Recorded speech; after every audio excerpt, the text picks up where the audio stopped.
It ain't the left side or the right side, then it must be the fin side. It ain't the left side. Thank you, Solo D. Welcome to another episode of On the Fin Side here with Kat and Paul. Follow us on Facebook, Twitter, Spreaker, iTunes, YouTube, iHeartRadio, and on Spotify. Check out our merch store on thefinside.threadless.com. We are just about 2 weeks away from free agency and 8 weeks from the NFL draft, so Paul and I are going to start cranking out some segments here on free agency and the draft. In this show, we're going to focus on the Dolphins' impending free agents and a handful of names that are considerations to be cut. There's a lot of them to create cap room. So, Paul, looking at this here, and I can't believe I'm doing this, but I'm quoting something Omar Kelly wrote, which, I don't know, maybe I'm getting softer in my old age.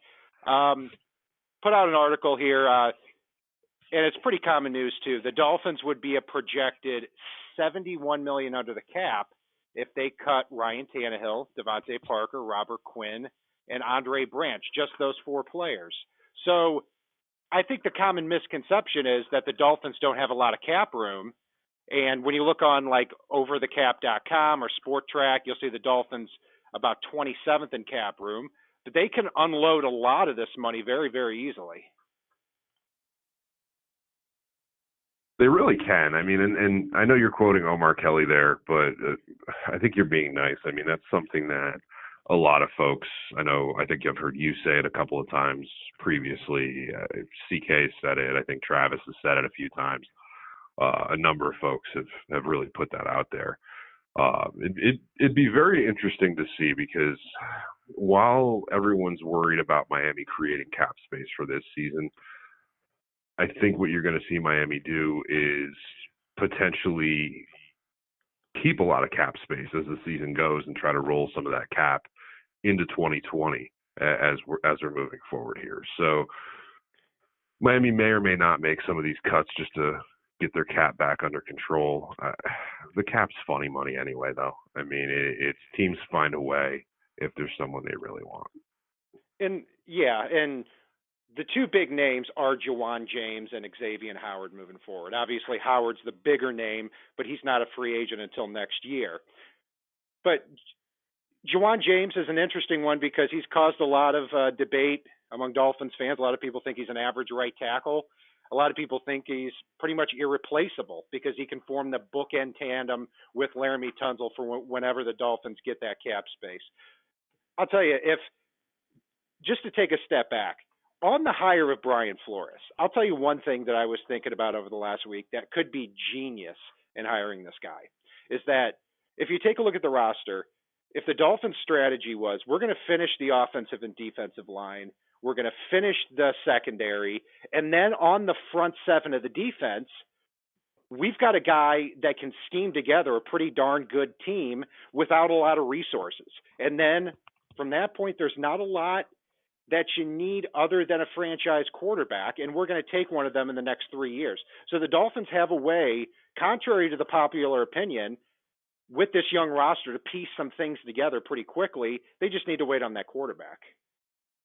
They do, and let's face it. I mean, I know we're getting a little bit ahead of the horse here, but they could potentially end up with that quarterback in this draft. I mean, if you retain Josh Sitton and manage to re-sign Juwan James, you can still create a ton of cap space for the team. You can create a ton of rollover cap space. And then suddenly your offensive line is a guard short of being just fine.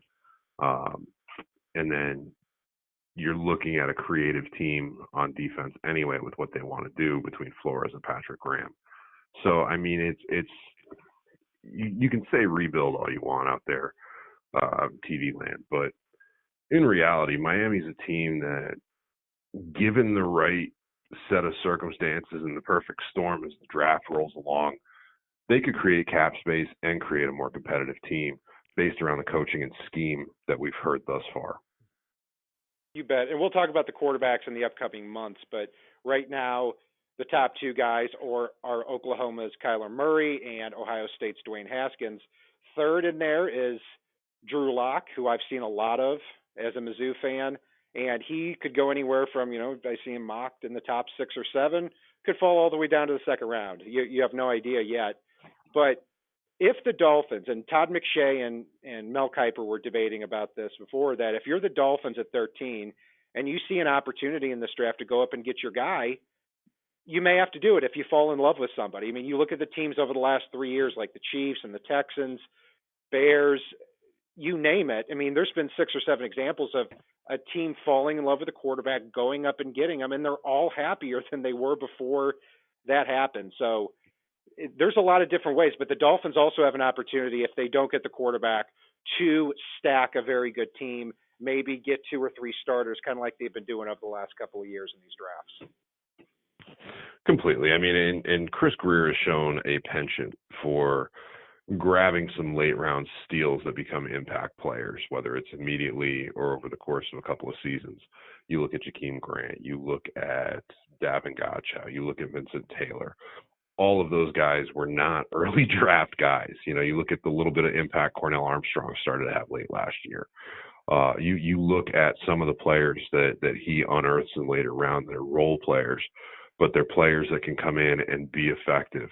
And that's what you need a hell of a lot of on a team, is players that can come in and be the player that can perform the role that you've assigned to them and be effective in that role. And Greer seems to be able to find that in spades, and I'm glad to see we've got a complimentary coaching staff that should be able to put that to its maximum. I've always said with Greer and with the rest of the front office, it wasn't the draft picks over the last few years. It's that they didn't have enough of them. I mean, when you can come away with Jakeem Grant and Davin Godchaux and Vincent Taylor, these types of players in the last few rounds of the draft, you've definitely got some skills as far as evaluating talent. So, Paul, let's take a look here at the Dolphins roster. Obviously, there's a lot of fat to cut here this year. The big name out there is Ryan Tannehill. Always, never a boring conversation with him. So here's the game we're going to play, okay? I'm going to – 2 simple questions on each player. Number 1, do you think the Dolphins are going to cut him? And number 2, would you agree with the Dolphins cutting him? So we're going to start off with quarterback Ryan Tannehill. Do you think the Dolphins are going to cut him? And would you agree with that? I don't – see, we're starting off with the most controversial one, too. That's the best part here. I think that's a TBD. I mean, I really think that the smart move and the one that this coaching staff will lobby for is, until you've got your replacement, there's not really a conversation to be had. I mean, if you look at it on the surface, the money that Ryan Tannehill is making feels astronomical. But then when you look around the league at what quarterback salaries are, and it's really not that outlandish based on his performance. I mean, and as goofy as that sounds, I don't see Miami making a move with him. Now, if Miami were to get Haskins or Kyler Murray in round 1 in this coming draft, I think you see them hot and heavy on the phones trying to move Ryan Tannehill. Tannehill's a good enough player that somebody's going to potentially make a move to snap him up, even if they're going to try to restructure as part of that. It may get you a 3rd or 4th round pick, but we've just talked about what Chris Greer is able to do in those mid to late rounds of the NFL draft. And if you can net a 3rd rounder or a 4th rounder for Ryan Tannehill after getting Kyler Murray or Dwayne Haskins, and then possibly get your guard to complete that offensive line with Juwan James, let's do it. But you need to get your replacement in place, because right now Miami's quarterback room is looking pretty empty without Tannehill there. See, I think they will put the cart before the horse on here. I think I'd be shocked if Ryan Tannehill is not gone by draft day. And I said before that I think Tannehill, a good fit for him could be the Washington Redskins. And I predicted a 4th or a 5th round pick in compensation as a return. I feel stronger about that today than I did before after watching Joe Flacco get traded to the Broncos. So I do think Tannehill will be gone. The Dolphins would save $18.8 million, but they would also lose $7.81 million in dead cap if they do it after June 1st, like you're saying, Paul, as a possibility. Otherwise, if they do it beforehand, it's basically an even split. They save $13.5 million or so, and they have $13.5 million in dead cap room. Let's go down the list here. Before we move on, just one quick situational that popped into my head, and I apologize for jumping in on this. But say a team 3 or 4 picks ahead of Miami in the draft is willing to swap first-round picks for Miami's 13th overall and Ryan Tannehill and give Miami that chance to come up and potentially get a Haskins or a Kyler Murray, do you make that move? Yeah, I mean, you're probably asking the wrong guy on that because I would trade Tannehill for anything, and I would want him cut as well. I mean, I think that era has ended, and I can't see the Dolphins starting a new era with Tannehill as the quarterback. I mean, you'd be talking about, if you include Dan Campbell, the fourth coach that has Ryan Tannehill as their signal caller. I think Chris Greer is going to make that decision. But to answer your question, yeah, I really don't see where a big swap would be. I mean, you look at the Broncos at 10, if they would be open to that. But no, they wouldn't do that because they just got Joe Flacco. They'd either draft a quarterback or they would I wouldn't see that happening there. So no, I think it would be a fourth or a fifth round pick if that's the case, but I'm not quite sure if he's going to net anything at this point. So Paul, let's go down here to the rest of the guys I alluded to in the beginning of the conversation. We will go down and you tell me, do you think he will be cut? And would you agree with that? Number one, Devontae Parker, you would save $9.387 million if you rescind that 5th-year option on his rookie contract. You do it. I do, if it's me, and I'm pretty sure the Dolphins do as well. But I can see that scenario where he's got so much God-given ability that it is tantalizing, especially for a new coach, to have the hubris to believe that you can get the best and most out of Devontae Parker. With Chad O'Shea talking about, playing his strengths and weaknesses and blah, blah, blah, I could see where it would be tantalizing to pound the table for the guy.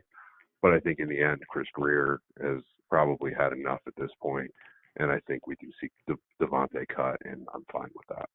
Yeah, I think he is gone. I mean, I said after the Texans game when he had that big game on Thursday night, I said if this guy plays a fraction of how he did in that game the rest of the year, I think the talent is too much. But rest of the year, he got even worse. I mean, every year since his junior year at Louisville, I mean, it was something else with this guy every year. We're talking about half a decade now that he hasn't put it together either production-wise or injury-wise. So I think he gets that the Dolphins do rescind that 5th-year option too. What was that?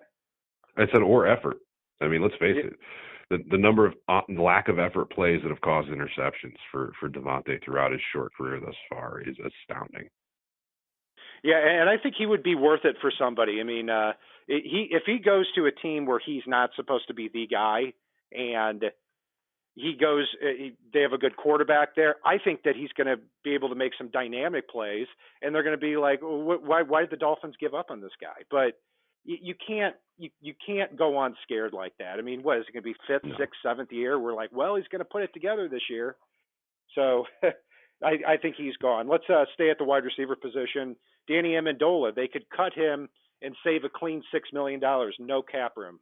I'm going to take this one here. I do think he gets the axe as part of the Dolphins rebuilding model here, and I would agree with that move. Yeah, he can go up and ruin Jets fans' days. Because let's face it, he leaves Miami, he's probably going to end up with the Jets. And okay, no worries there from me. Go play with your buddy. I think he is who he is. Yeah. I mean, I wasn't crazy about the move to begin with because he's okay. He's fine. He runs a 4.7. He's a veteran. He tries as hard as he can. If he has a good quarterback, he's going to get the ball into him for 50 or 60 catches a year for 500 or 600 yards. But that's just about it. Doesn't fit with this new regime. And at wide receiver, I think if the Dolphins have Albert Wilson, Kenny Stills, Jakeem Grant, and then a bunch of other younger guys like Bryce Butler, Leonte Carroo, then I think that's the least of the Dolphins' problems right there at receiver. Offensive line now. Can we both agree, just get this out of the way, Ted Larson's gone? They'd save $2.2 million. Yep. Gone. Completely. And that $400,000 in cap room, is better than the $2.2 million in dead money. So I completely agree. A little over $400,000.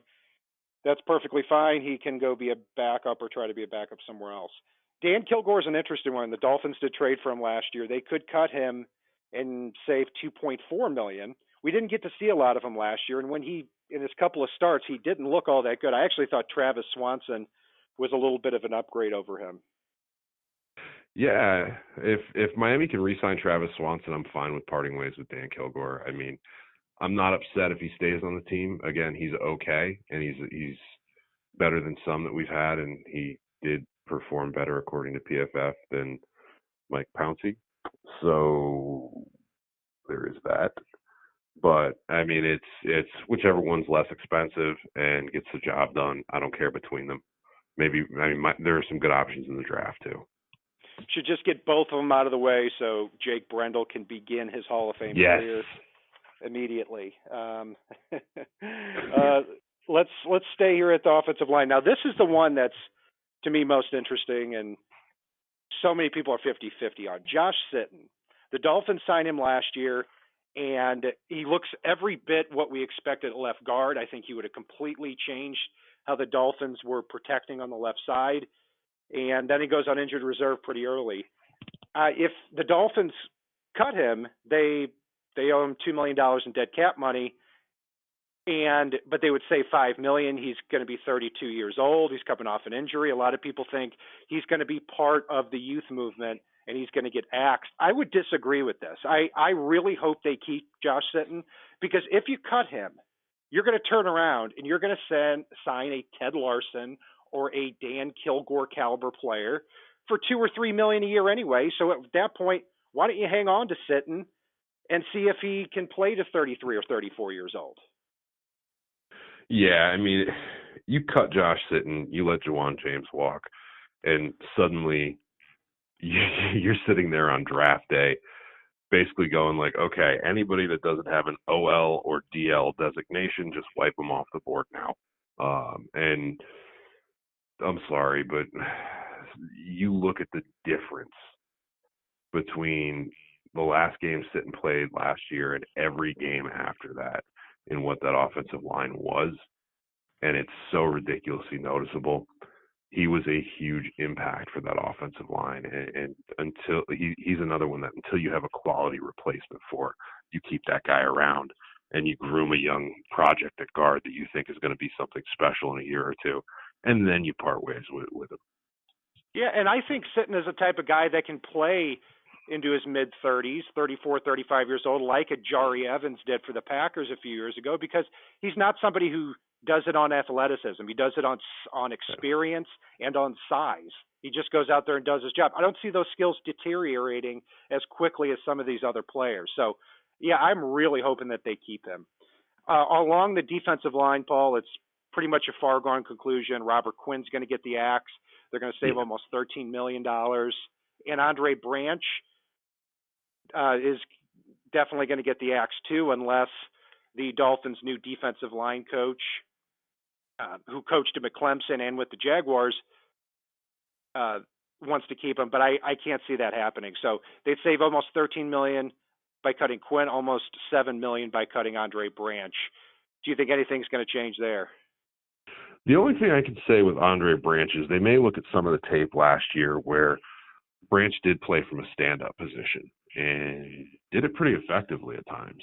So with the fact that Graham wants to run a hybrid 3-4-4-3 defense with a few wrinkles thrown into that, you may see a scenario where Graham is high on the idea of keeping him, even if they try to restructure. But in the end, I think he probably gets the axe, but I can see the scenario where they keep him over Robert Quinn, because Robert Quinn was overall a huge disappointment last year. Yeah, he really was. I mean, I think Quinn fires off the edge, but very, very much a one-trick pony. He's definitely gone, especially at that cap number. Andre Branch could see them restructuring, but more than likely he's probably going to get the axe too.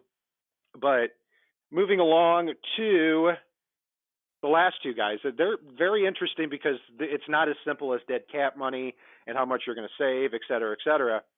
So Kiko Alonso, after June 1st, they could cut him and save a little bit over $5 million, I believe it is. $6.5 million. there. But interesting thing about Kiko, though, too, on the Miami Dolphins Twitter page, they put together a video on him about all the big plays that he made last year.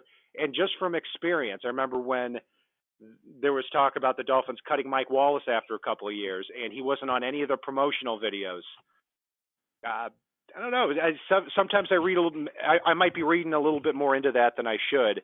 But gosh, I hope they cut him. I mean, I can't watch him play middle linebacker for another year. I can watch him play middle. No, I can't.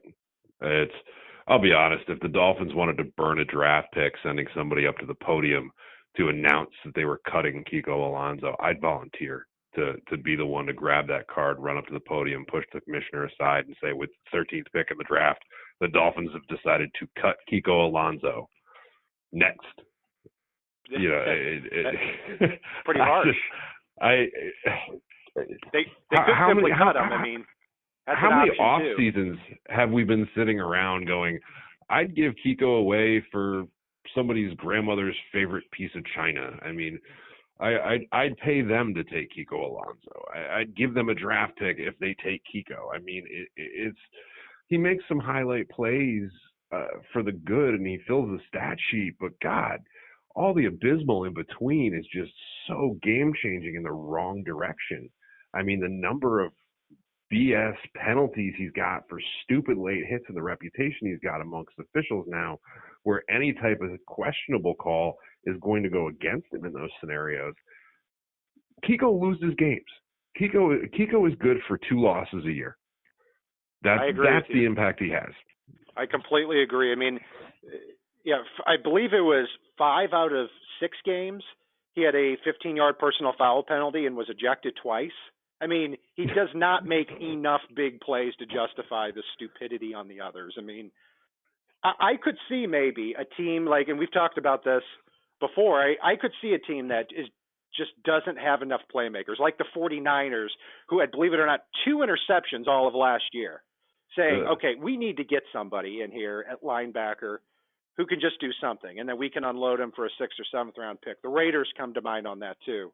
But I think the Dolphins are going to end up keeping him. I'm going to disagree with that, but I think that's what's going to happen at the end of the day. Yeah, well, if I'm Chris Greer and somebody calls me up and says, look, if you give us Kiko Alonso, we'll give you, before they even finish, I'm going, yes, absolutely. Yes. 100% yes. Whatever you were about to say, yes. I agree with you. Let's move on to the last player here. And he's this is a long story on TJ McDonald, because basically the Dolphins can cut him, and if another team signs him within a certain time frame, they can get that money prorated back to them. So, and I think it's about $4 million or something like that. And if McDonald is cut, I do think he would get $4 million a year somewhere else, simply because he's in his 20s. He makes a lot of big plays. He's almost the safety version of Kiko Alonso. But I'll tell you what, Paul, I actually, with Patrick Graham, with Brian Flores here, I would be in favor of keeping TJ McDonald, because I think Brian Flores is going to use him intelligently. I mean, you look at what the Patriots did with Duron Harmon in New England, where he's their third safety, but he's every bit a starter because he makes a lot of big plays. He can match up with tight ends. I would love this guy as the Dolphins' third safety if they can use him intelligently, which they did not last year.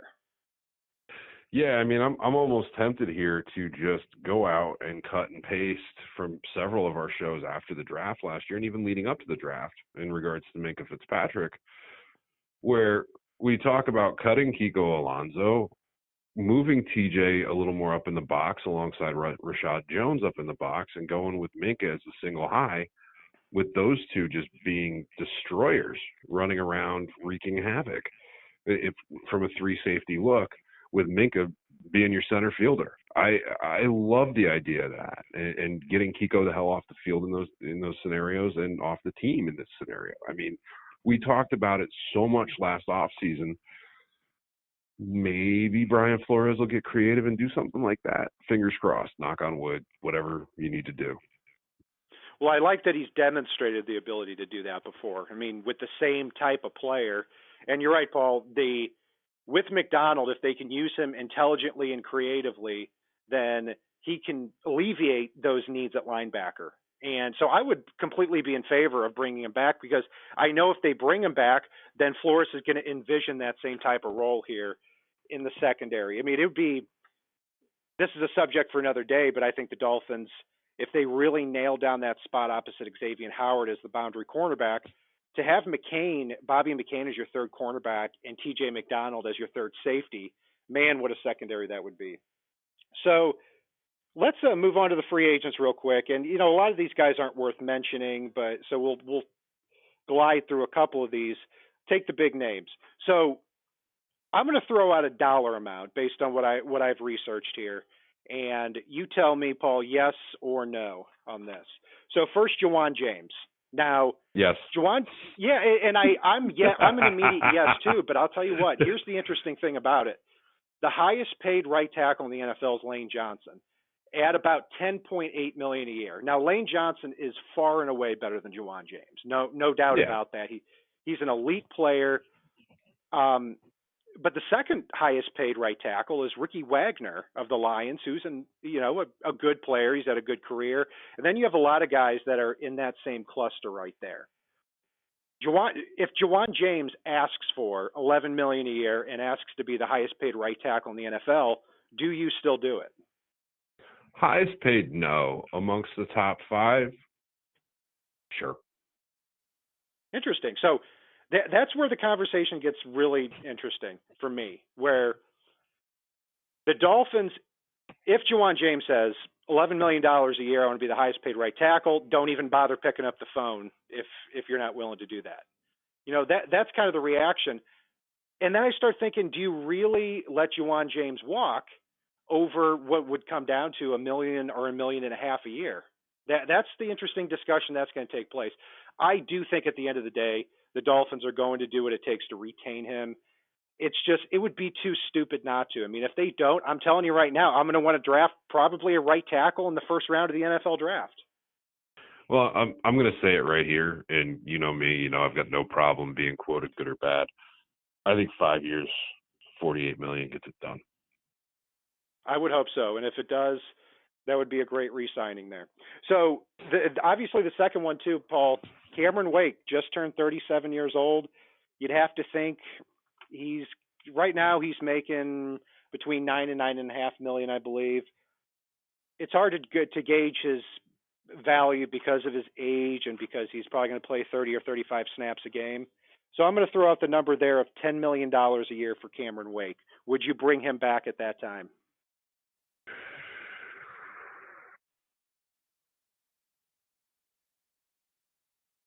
Yeah, only because we're talking cutting Andre Branch and the collateral moves and the mentorship out of Wake. I mean, I'm not going beyond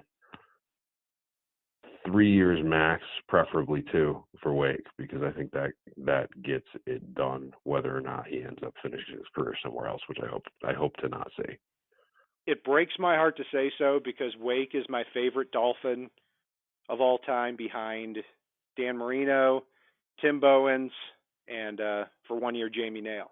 But taking a look at Cameron Wake, 37 years old, I could see him with his conditioning and him playing 30 or 35 snaps a game, could see him taking this to 40 years old, like a James Harrison did a couple of years ago with the Patriots. So, but I think he's going to get axed out based on this youth movement here, and I'm going to actively root for him if he moves somewhere else to win a ring, as long as he doesn't do it with an AFC East team. So, yeah, it'll be interesting to see with Wake, because fan favorite, but is he going to be 39 or 40 when the Dolphins actually start turning it around?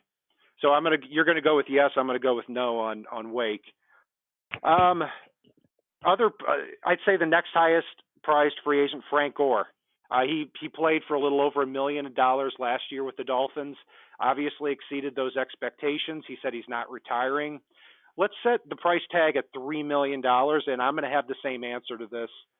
I would like to see, in other circumstances, I'd like to see him back, but it's too appetizing for me to see Kenyon Drake and Kalen Ballage splitting the workload next year making a combined $1 million a year. Yeah, that is a tough one. I mean, I 2 to 3 million and a reduced role. I'm all in on Frank Gore, but I'm also okay with him leaving. I think the Dolphins probably part ways, but again, I think it's a scenario where Gore wants to be in Miami or nowhere else at this point in his career. It's home, and I think we can throw out the $3 million number, but I think it's another one of those funny money hometown discount things.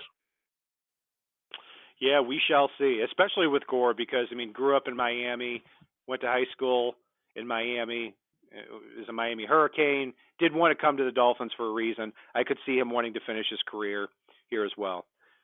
Let's take a look at a few other players here. So we touched on Travis Swanson. I would say Travis Swanson about $3 million a year.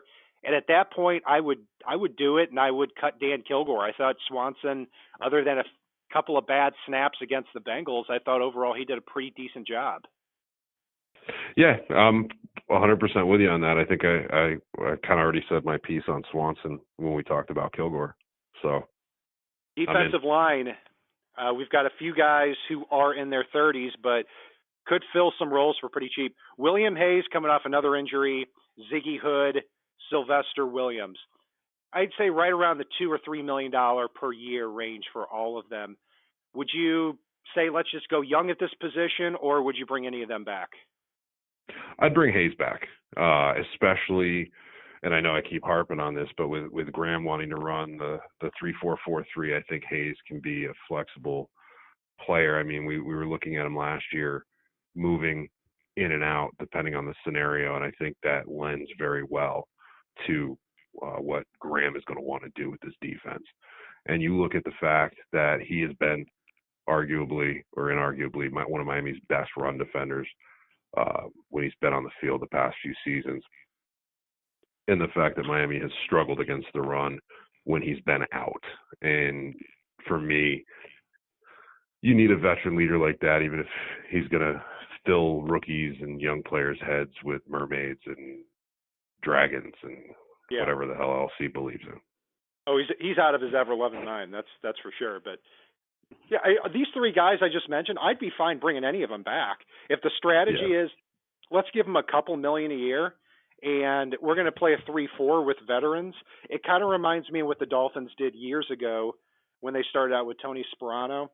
They brought in, and what they did with Nick Saban, when Nick Saban brought in, Kevin Carter and Keith Traylor and these types of guys who just came in and did their jobs. Sperano did the same thing with like Jason Ferguson as well. So wouldn't surprise me. I think Hayes is probably done, but I would be fine with bringing him back.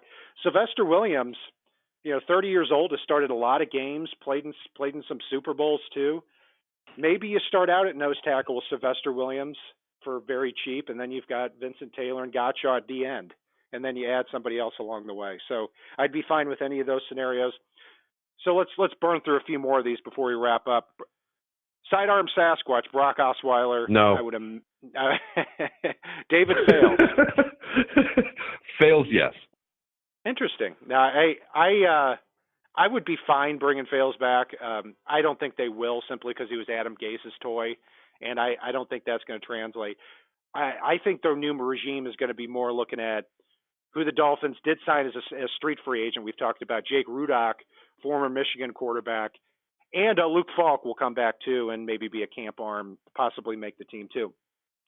A few other late season additions last year: Brandon Bolden and Bryce Butler. Let's set the price tag at about $2 million a year.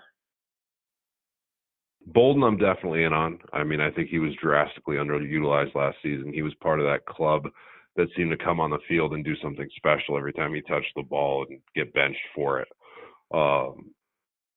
Bryce Butler, that's an interesting one because I did like some of the little flashes that I saw. I don't think he's going to be anyone amazing for this team, but there's a role for him in the offense. So Butler I could take or leave, and that's you can shake your 8 ball all day. But Bolden I do want back, especially. Yeah, Bolden's a good special teamer. Always did well when he got on the field, and he does have the Patriots connection too, so that could help him. as well, but going to be 30 years old too. So, and the Dolphins have Sonoris Perry. I'm going to say Bolden doesn't come back. Bryce Butler, has always looked like somebody who looks the part as a wide receiver, and he did have a pretty good chemistry with Tannehill. I'd be interested to bring him back, given that he's still in his 20s. The tight end spot, obviously, the Dolphins have Mike Gesicki, Durham Smythe, and Nick O'Leary, who's signed an extension here last year. Do you see either Gray or Derby coming back? I think one of them will be back. I don't see Miami dipping their toe back in the tight end pond in the draft this year. I think Derby did some okay things at times, and Marquise Gray, I like him especially with what we've talked about with Chad O'Shea, with wanting to use the positives and phase out the negatives of the players when he designs his scheme. I think Marquise Gray could be somebody that thrives in an environment like that. Maybe you put him in more of an H-back type role, similar to Charles Clay. But I think Marquise Gray could do some special things under Chad O'Shea. I think it's a shame he got hurt last year because I always thought he was really good value and very underutilized. I think he'll take those skills and do it somewhere else. Simply because the Dolphins have to see what they have with Mike Gesicki and with Durham Smythe. And I think Smythe is going to fill that role. And I think he's going to do a good job. It wouldn't surprise me if he turns out to be a better tight end than Gesicki, which after Gesicki's rookie year may not be that difficult. Let's see who else. We got three other guys, and then we'll wrap up. Sam Young, Stephon Anthony, and Wesley Johnson. Three players who just seemingly won't go away on the Dolphins roster. You can make up any number that you want. I think they will. Gone? Yeah. All right. I'm good there. Yep. Well, we've gone through a lot of names here, Paul, pretty much the entire Miami Dolphins roster. It'll be interesting because the Dolphins could find themselves with between $75 and $100 million in cap room, and the rebuilding effort starts there. That'll do it for our break. But before we jump on there, too, with the fact that they could end up with that extra cap room, you could see a scenario as well, just thinking about it, where you see them go out and get that extension out of the way for some young guys like Xavier Howard, front load the contracts, eat a little bit of that extra cap room now, and get that cap hit out of the way, and really set themselves up well to have Xavier Howard not on a cap-friendly deal in future years if they are truly rebuilding for the future here. I could not agree more. That would be a great strategy. I just want to strangle some Dolphins fans out there that talk on Twitter and everything. Well, I don't really want to re-sign Juwan James. He was just okay. I'm like, okay, so you're going to lose James and then spend a first-round pick on a right tackle, and then you're going to trade Xavier Howard for a first-round pick and then use that pick to turn around and probably draft a cornerback again. I mean, here's the big thing is that Xavier Howard's 25, Juwan James is 26. These are guys who are going to be here. You build around. When the Dolphins, presumably, or we hope, would turn it around. So it doesn't make a lot of sense. And if you save money by not re-signing them, you're going to end up not spending money on re-signing players in your own organization. You're going to spend it on other people's free agents that they didn't want. Because when you get that quarterback is not going to be signed is not going to get his second contract until 2023 to 2025. I mean, That's just the reality of it. Anyway, we have all offseason to talk about the NFL draft. That will do it for our breakdown of the Dolphins roster, free agency, as well as possible cuts. You can follow Paul and I on Facebook, Twitter, Spreaker, iTunes, YouTube, iHeartRadio, and on Spotify.